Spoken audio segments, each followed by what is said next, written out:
पश्चिम बंगाल से कैसे दिल को झकझोर देने वाली कहानी सामने आई है, जिसके बारे में सुनकर आपकी भी आंखें नम हो जाएंगी। तस्वीरों में नजर आ रही इस बुजुर्ग महिला का नाम मिथिला महतो है और इनकी उम्र 66 साल है।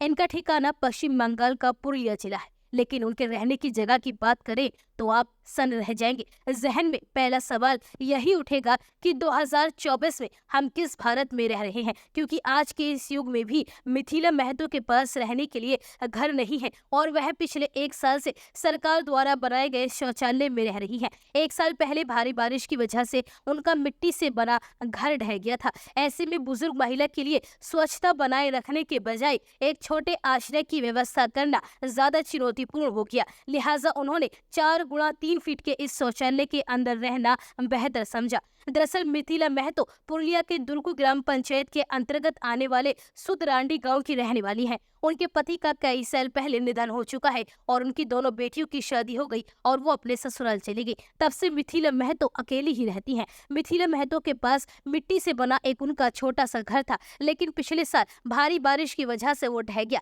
इसके बाद मिथिला महतो बेघर हो गई। असहाय महिला अपने स्थानीय ग्राम पंचायत से संपर्क करती हैं, लेकिन उनके रहने के लिए कोई स्थायी समाधान नहीं मिलता, जिसके बाद मजबूरी में बुजुर्ग ने सरकार द्वारा बनाए गए शौचालय में ही शरण लेनी बेहतर समझी। टॉयलेट के अंदर सीधा बैठना तो मुश्किल उनके लिए होता ही है, वहां सोना तो और भी ज्यादा उनके लिए कष्टकारी होता है। फिर भी ये बुजुर्ग महिला छोटे से शौचालय के अंदर अपने दिन गुजारने को मजबूर है। मिथिला महतो का दावा है कि उनकी ओर से बार बार गुहार लगाने के बावजूद प्रशासन उनकी पीड़ा नहीं सुन रहा। जीवन के इस मोड़ पर मिथिला महतो ने कहा कि मैं पिछले 1 साल से इस बाथरूम में ही सो रही हूँ, मैं क्या कर सकती हूँ। मैंने स्थानीय पंचायत को बताया, लेकिन कोई हल नहीं निकला।